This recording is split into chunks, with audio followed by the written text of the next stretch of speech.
Greetings everyone and welcome back to the Bionicle Retro Review, and today we're looking at all of them.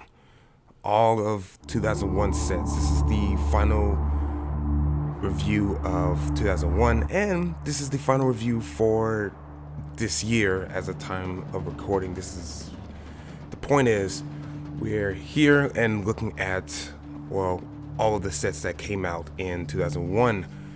This whole year, the whole year of 2001, 20 years ago, you know, as this year is 2021, so 20 years ago, in 2001, you know, LEGO has released the Bionicle, which was the very series, the very toy line, the very, you know, original IP is what you call it.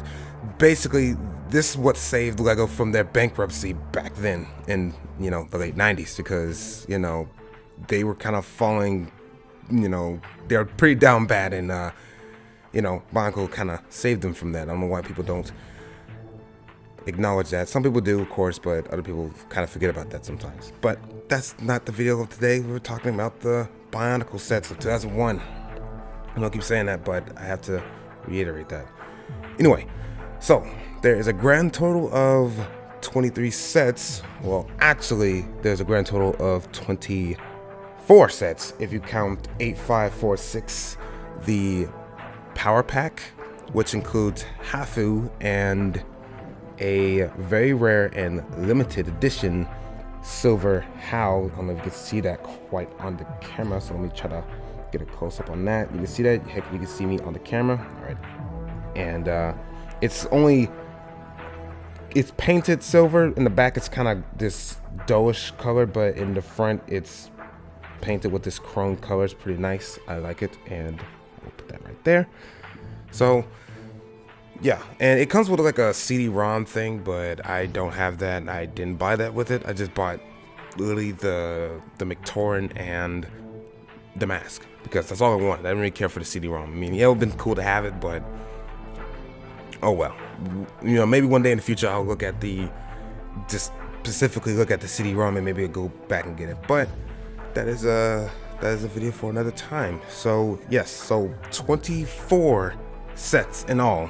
I mean, obviously there's more than 24 figures here, but it's 24 sets. The grand total of all this cost me to get all these sets here today cost me over $1,000 US. You know, that's a pretty crazy amount of money to spend on just, you know, just LEGO. Especially just for, this is just 1 year. This is literally the 1 year that, no, the whole year cost me over $1,000. I'll probably have the actual specific amount on screen somewhere, but yeah. So this was not cheap by any means, because this took a while and cost a lot to get it, but that doesn't matter because now we have them all here in one roof. And now I'm missing a couple of the collectibles because I don't see myself getting that anytime soon within reason, because, and the only really collectibles, using quotations there, is like getting all the masks, which that are collectibles. It's just, you don't really, it's collectibles what they are, because I'm like, you really don't need them, of course, but it'd be nice to have them because it's all of the Taraga and Toa mask and in the other colors for they can use them. And then there's the gold and silver masks, but that was in 2002 they released them, so I don't count them for the collectibles of this year specifically. So all the collectibles are the mask and I really think that's it, because I don't think there's any other collectibles unless I'm wrong. Please tell me in the comments if I'm wrong, but all the collectibles I know in 2001 specifically was just the Toa mask and all the different colors, and the Taraga mask, of course, and that's pretty much about it. So not much. I mean, it's a lot. That's a lot to collect. I won't even say that's all. It's not much. That's a lot, because they're not cheap, because I tried to buy them, but even just one mask is kind of crazy to buy. But anyway, now I'd like to take this time into, I guess, reviewing all of the functions, you know, what are you supposed to do when you collect them all and you have them all here? What are they supposed to do? What is the, the point in all this? So I will go ahead and do that. So starting off with the Toa, I'm not about to move all of those in the back, so they'll just be here spectating the spectacle, apparently. So the game is you're supposed to knock each other's masks off with their weapons and supposed to, fight. It's hard to do this with just one person in mind, but put have just a friend or whatever, and they whack each other with their gear functions until their mask falls off. If I can. Well, you're supposed to knock the mask off. It's hard to really do it because the masks are actually surprisingly sturdier than I remember. I remember they used to be really loose, but apparently with these, they're kind of hard to knock off. You have to really try to knock them off. So that's how you do it with the Toa. Use their gear functions to, hit them, bonk them on the head or whatever to knock the mask off. So that's. And here we have the Matorans and how to do their little game or whatever. And you plop their hands in a little disc, and then you're supposed to plop the hands and supposed to plop the disc in the hands, and you're supposed to fling them. It's hard to do it with one hand and on camera, but apparently it's supposed to knock the mask off, but that's like practically impossible with these restricted movements, and their masks are on pretty sturdy, if I may add, because they are really hard to do. I don't think I could really do it properly with this right now because they're not specific. They're not really easy to do it with because it's a lot easier with the Rahis, honestly, because with them they're very much kind of hard. Like their throwing is kind of like flimsy. I mean, it works obviously, but it's hard to really knock each other's mask off like that. So I'm just gonna move on to the next. And now with the Taraga, this is probably gonna be the worst one because they could even knock each other's masks off even if they wanted to. You flip these things with the back. They have rubber bands, and you can't do anything. Look at this. This is not gonna work. You just do better just really just latching onto them and prying it off like that. It's about the best way you can really do that if you're gonna play that knock mask off game. That's like the best you can do with them is just to smack it off of them because it's not gonna work any other way. Moving on with the Rahi, and we're using the new Iramas right now, and all you really do is just flip this thing in the back, and you're supposed to knock each other's mask off, and it kind of works. It kind of works in a haphazard kind of way. It kind of works. You may knock one off of each other, but you're not gonna get the other one off because it's kind of hard. But that's what you do with them. You just press these things right here in the back. I mean, I'm not trying to review all the sets. I'm just trying to get to the function of the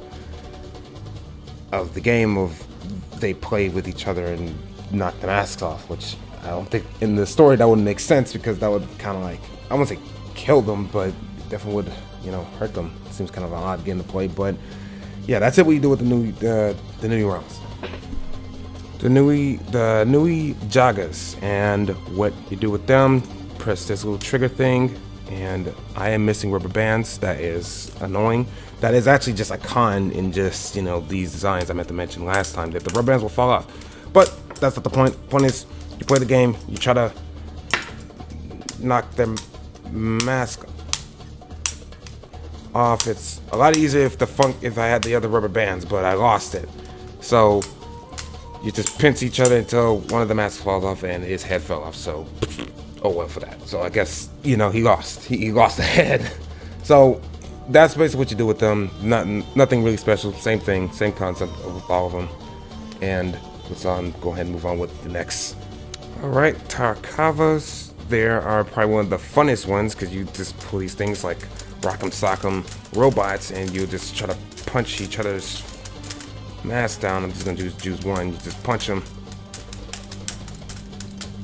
Try to punch them until you knock the mask off like that, but you're supposed to wait till he does that and then you punch it off. But whatever way works, as long as the mask is off. That is what you do with them. That is pretty fun, actually. Even just doing it, playing it by yourself, even though with friends it would be a lot easier and a lot funner because, you know, two people actually competing. But you get the point of what they do. That is the best that I can do with my limited space. But that's what you do. You just press little things and you punch. Yeah, you get the function. That's what you do with them specifically, if you have them specifically. That is, I do believe that is the reason why each set has 2 of them in there, because for you can play and do this function. Now with the Toa, that's a little different because they're cheaper and you can just hopefully just have another Toa on hand if you just got a few of them to play that game, along with the Matorans and the Taragas. But with the Rahis, they have 2 of them because I think for that reason, and I know this is probably another reason, but that's one of the other reasons I'm thinking of. So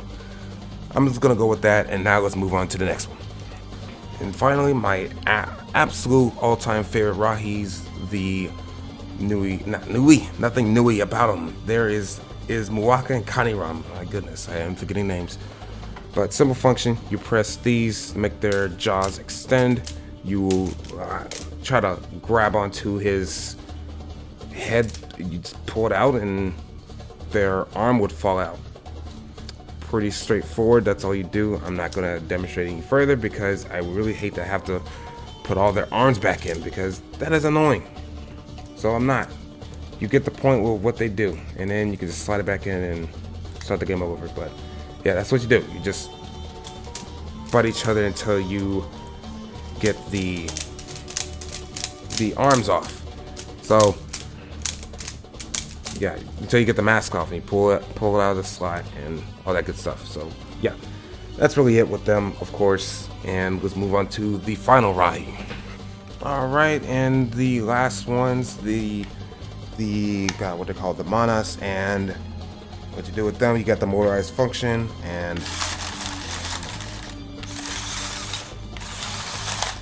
Jesus. So you get the point. You play the motorized function, you knock the masks off, and hopefully one of you would win.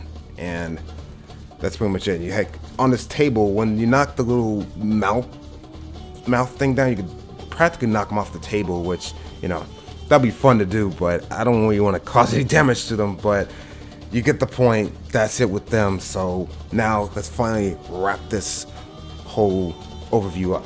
And that about does it with all of the functions and the games, the little games that you play with your friends and all that stuff. So that concludes, well, not quite conclude actually. I actually just wanted to look at Hafu specifically. Nothing too special about him. Let me just zoom in or refocus.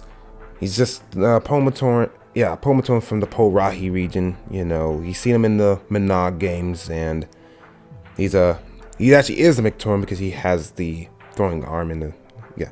So you get him. He's basically simple design. He's just one of the Matorans. You already know. If you want to know more about how I feel about the Matorans, then please watch that video. Link will be in the description.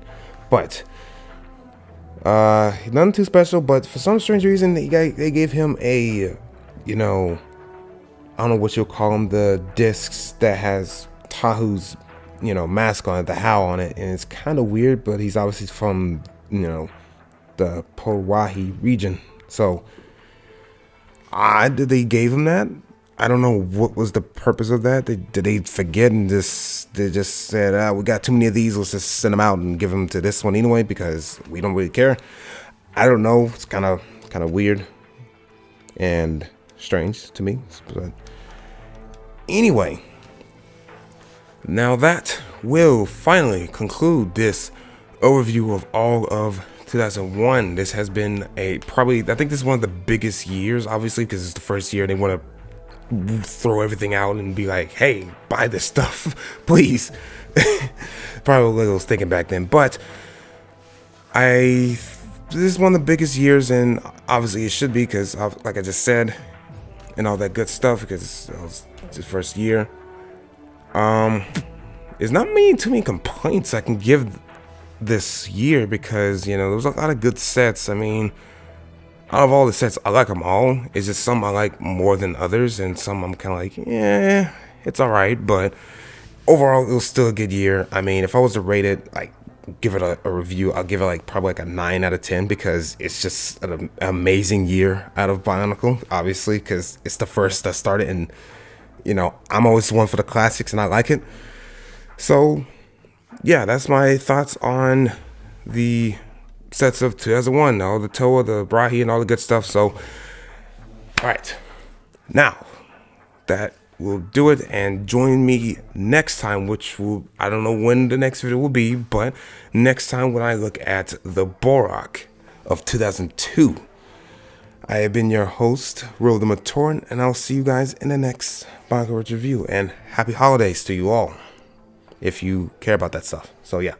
When legends were young, one word was never spoken, for fear that the legend was true. That word was bohrok. 6 breeds, unleashed in squads, a threat to the island of Matanui. The bohrok carry a hidden secret, a power so strong that even the fate of the Toa is threatened. The power of the Krana. Live the legend at Bionicle.com.